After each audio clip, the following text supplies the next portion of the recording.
Olá, bem-vindos ao nosso podcast. Hoje, juntamente com meus colegas Iuara, Vanessa e Luiz Felipe, e a nossa grande convidada, a doutora Francisca Fernandes, iremos abordar um tema de grande importância, que é a toxicologia de drogas ilícitas.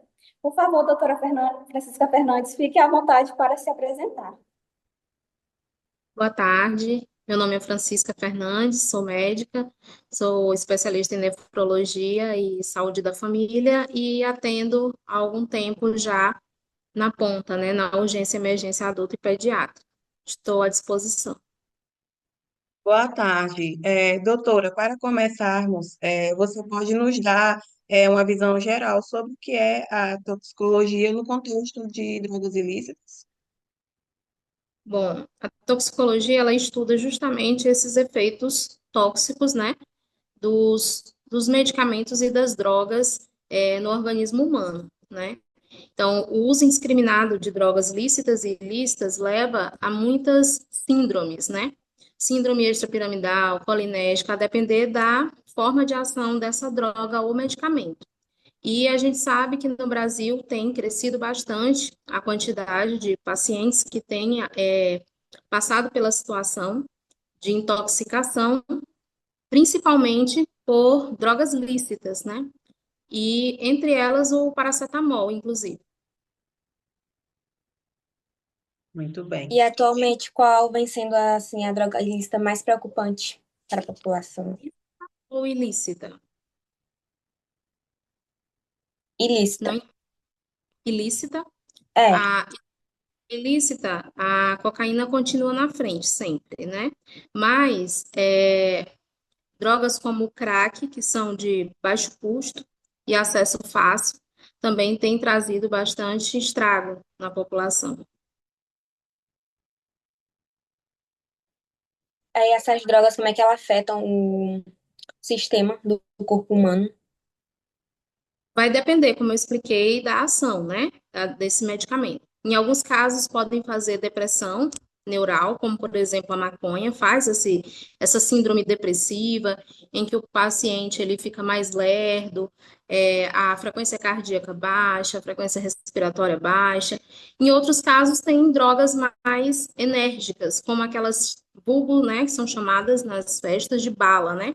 São drogas que são para aumentar a frequência e, a depender de cada droga, esse paciente vai ter uma reação diferente. Doutora, outra curiosidade, já teve avanços recentes, você já viu avanços recentes na área da toxicologia, que podem ajudar na compreensão dos efeitos dessas drogas? Sim, tem muitos estudos, muitas pesquisas, e o Brasil, ele tem um centro que se chama Ciatox, e nos principais estados, né, nas principais capitais, nós temos filiais. Esse centro Ciatox, ele funciona 24 horas, tem um número de acesso, e os profissionais têm acesso a esse número. Então, quando você encontra um paciente que você tem a suspeita, né, de intoxicação por droga lícita ou ilícita, e também por outros produtos, né, produtos de limpeza, contato com alguma erva ou alguma planta específica, você pode entrar em contato com esse telefone. Lá você informa os dados do paciente, cartão do SUS, o quadro clínico do paciente, a sua suspeição, que às vezes a família ou o acompanhante já sabe dizer do que se trata, e lá tem um profissional específico para te dar suporte na condução do caso, né? Um profissional habilitado, que é conhecedor da toxicologia e vai te auxiliar a conduzir o caso.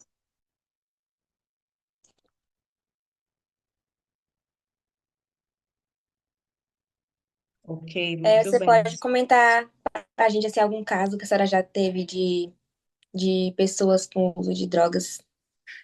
Sim, já por trabalhar na urgência e emergência, já tive muitas experiências relacionadas, né? Por droga ilícita e lícitas, né? Em geral, no caso das drogas ilícitas, é um pouco mais difícil o diagnóstico, porque quase sempre o paciente ou está inconsciente ou não tem a capacidade de dizer que droga é essa, e o acompanhante quer omitir, muitas vezes achando que vai ser penalizado, né, civilmente, chamar a polícia, algo do tipo. E nos casos das drogas lícitas, são até um pouco mais fáceis, né? Porque, em geral, eles já chegam e falam que ingeriu, ou por tentativa de autoextermínio, ou por acidente, que a maioria dos casos é por acidente, e sabem dizer a droga, ou pelo menos levar o frasco daquilo que foi ingerido, né? E aí, assim, já tive algumas experiências, dentre uma, atendi um paciente pediátrico que utilizou muito a bombinha, estava em crise e utilizou várias vezes a bomba, que fez com que ele entrasse em taquicardia, né? Então, uma taquicardia severa, com sudorese.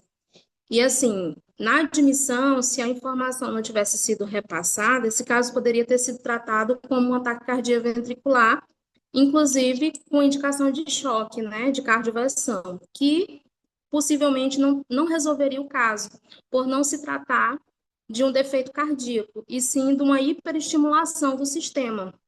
Então, a gente conseguiu fazer a condução do caso, fazendo um propanolol, fazendo medidas para redução dessa frequência cardíaca, e a paciente conseguiu sair bem.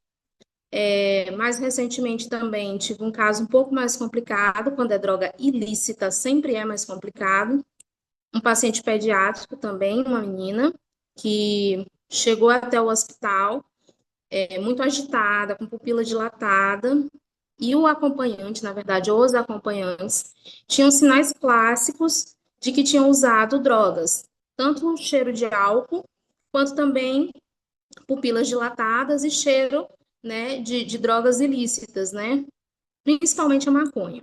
E a criança bastante agitada, bastante nervosa, gritando muito, e tinha sinais, né, de que essa criança teria tido contato com alguma droga, mas os familiares não assumiam e diziam que ela estava daquele jeito porque tinha caído e batido a cabeça. E o tratamento para um trauma é totalmente diferente da condução de um caso de uma paciente com suspeita de intoxicação por alguma droga. Por exemplo, a maconha, que é o que eu acredito que pode ter sido. Isso pode ter o tratamento, porque eu primeiro preciso descartar o trauma, né? Porque se a família está dizendo que teve um trauma, mesmo que a criança não tenha nenhum sinal, nenhum hematoma, nenhuma fratura, nada, nenhum arranhão, eu tenho que descartar. E aí isso demanda tempo, precisa pedir exame, precisa pedir tomografia, porque raio-x não vai evidenciar bem claramente se teve esse trauma ou não. E esse meio tempo que você perde pedindo exames, a criança pode agravar. Porque, por exemplo, no trauma crânioencefálico, eu não posso fazer diazepam. E aí, se eu fizer o diazepam, eu perco parâmetro. Essa criança pode estar com um trauma, evoluindo para um coma, e eu não vou ter parâmetro, porque eu não vou poder avaliar os reflexos, a pupila. Enquanto que se fosse pela agitação, pelo uso de drogas, como a maconha, eu poderia fazer, né? Uma pequena dose. E aí, assim, isso dificulta bastante. São casos bastante complexos, principalmente, como eu expliquei, as drogas ilícitas. As lícitas, a gente consegue conduzir com maior facilidade. Isso é realmente muito preocupante. E qual a sua opinião sobre a relação entre o uso recreativo dessas drogas, os riscos à saúde pública? Isso, né? Porque, assim, a maior parte dessas drogas, elas são, né, iniciadas como uso recreativo, seja álcool, seja tabaco, ou seja outra droga, mas elas causam dependência. Até os medicamentos, né? Eles causam dependência a depender da forma que são utilizados. E tem efeitos catastróficos no corpo, né? Tanto efeitos físicos quanto efeitos sociais, emocionais no paciente. Então, famílias são totalmente desestruturadas por conta de um paciente, de uma pessoa que faz uso de drogas, né? Então, perde emprego, perde família, perde contato com os filhos, tudo isso vai gerando um ciclo, né, na vida dessa pessoa que faz ele consumir cada vez mais droga. E quanto mais droga ele consome, maiores são as chances dele desenvolver uma cardiopatia, maiores são as chances dele desenvolver um problema renal ou hepático grave. Afinal de contas, a maior parte dessas drogas são metabolizadas no fígado e no rim. E com o passar do tempo, esse paciente ele vai definhar, né, na verdade. Isso se ele não morrer antes de uma overdose, que também acontece. Nós tivemos, ano passado, no município, inclusive, uma gestante que era usuária de crack, que era acompanhada pela unidade básica de saúde que eu gerencio, e muito difícil de fazer o pré-natal dela, porque ela não comparecia, a equipe tinha que ir atrás, e na casa dela era ponto de venda de drogas, então ela tinha muito acesso. O que ocorreu? Ela, durante um uso intenso, quando já estava por volta do 7º mês de gestação, ela usou tanta droga, que ela entrou em trabalho de parto, pariu e nem viu. Teve o parto, ela estava acompanhada de outra usuária de drogas, também gestante, que percebeu que ela não estava bem, acionou o SAMU. O SAMU foi para a unidade, o paciente estava com depressão respiratória grave, já estava com a saturação em 65, precisou ser entubada, mas veio a óbito. No translado da casa dela para o hospital, ela faleceu. O bebê foi salvo, né? Foi levado para a UTI neonatal, mas ela acabou indo a óbito. Então, os efeitos dessas drogas são imensos, né? Na família e no corpo desses pacientes.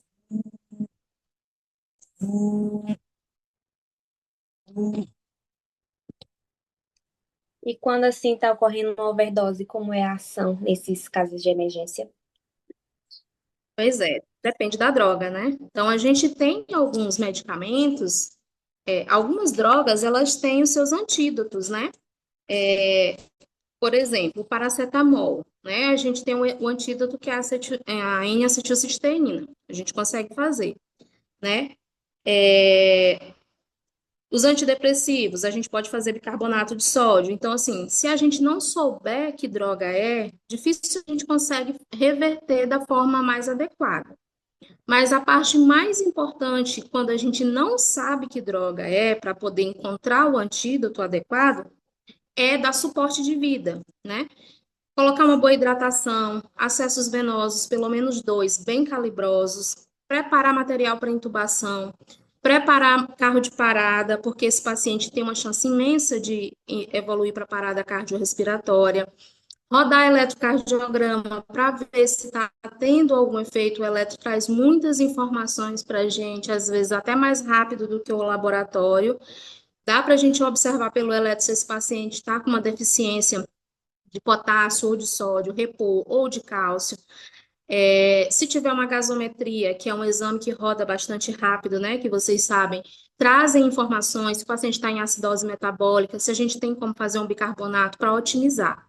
Então, nesse momento, os 2 pontos mais importantes são, primeiro, tentar saber qual é a droga, né? Se for uma só, que muitas vezes não é só uma, né? São várias. Mas a que é potencialmente fatal é a que a gente trata. E, se não souber que droga é, entrar com medidas de reversão de quadro, né? Que normalmente são hidratação e intubação, né? Manter o paciente respirando até que a gente consiga descobrir ou reverter o quadro. Doutora, desde já queremos agradecer por a senhora compartilhar suas experiências e seu conhecimento com a gente, Eu que agradeço. de extrema importância nós abordar esse assunto de drogas ilícitas. Agradeço pelo convite, concordo com vocês, é imensamente importante. Cada dia que passa, o consumo de drogas tem aumentado substancialmente, principalmente das drogas lícitas. A gente sabe que tem crescido muito o número de pessoas com diagnósticos psicológicos e psiquiátricos, com o uso indiscriminado de drogas como o clonazepam, o diazepam, né? Os tricíclicos, e a gente tem que observar meio de perto esses pacientes, fazer acompanhamento. Então, sensibilizar, promover educação em saúde em relação a essas drogas também é muito importante.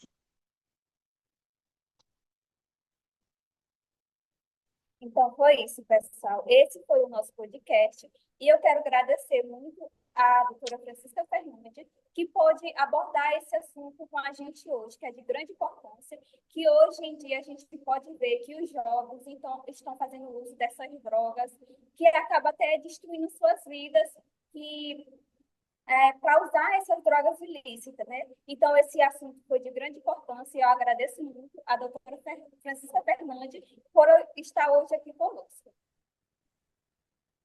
Foi isso, boa tarde.